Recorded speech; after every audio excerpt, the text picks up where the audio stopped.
ओम शांति आज साकार महावाक्य 27/9/2025 मधुर संतान माने तुमे भी सच्चा सच्चा पाठशाला बसीछ।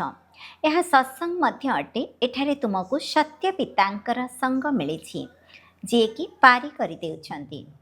प्रश्न हिसाब किताब खेल रे मनुष्य मानकर विचार एवं तुमर विचार रे केउ अंतर रही? उत्तर मनुष्य भावुंट जे एठारे जो सब दुख सुखर खेल चली दुख सुख सब परमात्मा ही देउछंती एवं तुमे पिला माने बुझुछ जे ए सब प्रत्येकंकर कर्मर हिसाब किताबर खेल अटे।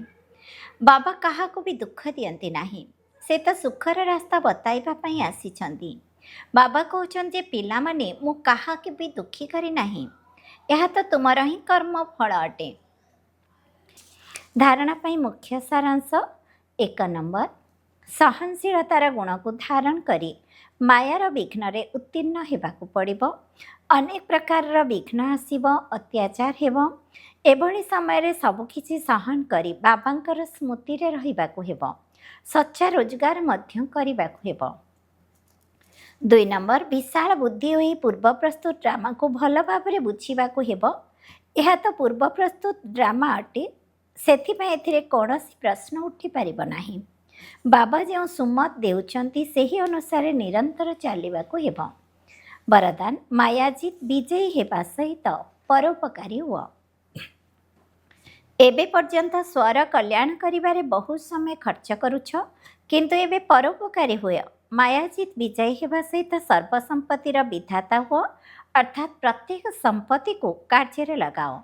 खुशी रूपक संपत्ति, शांति, शक्ति, ज्ञान, गुण एवं सहयोग देवार संपत्ति को बांट एवं बढ़ाओ। एबे जदि विधाता पणियार स्थितिर अनुभव करिब, अर्थात परोपकारी हेब, तेबे जाई अनेक जन्म पर्यंत विश्वराज्य अधिकारी होई पारिब। स्लोगान जदि विश्व कल्याणकारी हेबाकु चाहुछ, तेबे निजर समस्त दोष दुर्बलता गुड़िको सदाकाल पई विदाय दे दियो।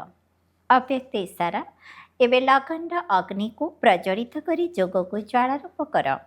प्रजा मान को सुरक्षित रखापी जेपरी किला अर्थात दुर्गमान निर्माण कराए, से केवल राजा गोटे कोठरी तैयारी करि नथांती, पूरा दुर्ग तैयारी करिथांती। सेहीपरि तुमे माने मध्य निज पाई, निजर साथी मानक पाई, अन्य आत्मा मानक पाई ज्वाला स्वरूप जोगर दुर्ग निर्माण कर। जदि जोग शक्तिर ज्वाला प्रज्वलित करी रखिब, तेबे प्रत्येक आत्मा निजको सुरक्षित अनुभव करिवे। ओम शांति।